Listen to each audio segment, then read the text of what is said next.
ബാർക്കോഴ ആരോപണത്തിൽ സർക്കാരിനും CPM-നുമെതിരെ പോർമുഖം തുറക്കുകയാണ്. മന്ത്രിയുടെ പരാതിയും ക്രൈംബ്രാഞ്ച് അന്വേഷണവും കണ്ണിൽ പൊടിയിടാനുള്ള തന്ത്രമെന്നാണ് UDF-ന്റെ ആരോപണം.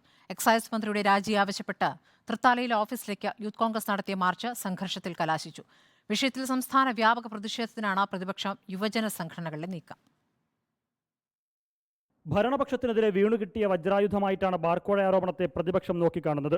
അതുപയോഗിച്ച സർക്കാരിനെയും ഇടതുമുന്നണിയെയും പരമാവധി പ്രഹരിക്കാനുള്ള തന്ത്രങ്ങൾക്ക് പ്രതിപക്ഷ ക്യാമ്പ് നീക്കം ആരംഭിച്ചിട്ടുണ്ട്. ആദ്യഘട്ടമെന്ന നിലയിൽ എക്സൈസ് മന്ത്രിയുടെ രാജി ആവശ്യപ്പെട്ട യുവജന സംഘടനകൾ തെരുവിലേക്ക് ഇറങ്ങിയിരിക്കുകയാണ്. മന്ത്രിയുടെ തൃത്താലയിലെ ഓഫീസിലേക്ക് യൂത്ത് കോൺഗ്രസ് നടത്തിയ പ്രതിഷേധ മാർച്ച് സംഘർഷത്തിൽ കലാശിച്ചു.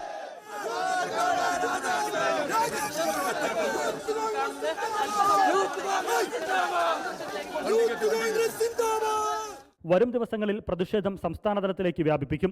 മന്ത്രിക്കെതിരായ പ്രതിഷേധം മുഖ്യമന്ത്രിയിലേക്കും നീട്ടാനാണ് പ്രതിപക്ഷത്തിന്റെ ആലോചന. വിഷയം എങ്ങനെ കൈകാര്യം ചെയ്യണമെന്നത് ആലോചിക്കാൻ UDF ഏകോപന സമിതി യോഗം തിരുവനന്തപുരത്ത് പുരോഗമിക്കുകയാണ്. വിഷയം വരാനിരിക്കുന്ന നിയമസഭാ സമ്മേളനത്തിലും പ്രതിപക്ഷം സജീവ ചർച്ചയാക്കും. Federation of Kerala hotels association സംസ്ഥാന പ്രസിഡന്റ് സുനിൽകുമാറിന്റെ CPIM ബന്ധവും ട്രഷറർ ബിനോയ് ജോസഫിന്റെ ഇടതുമുന്നണി ബന്ധവും പ്രതിപക്ഷം ആയുധമാക്കുന്നുണ്ട്. റിപ്പോർട്ടർ, തിരുവനന്തപുരം.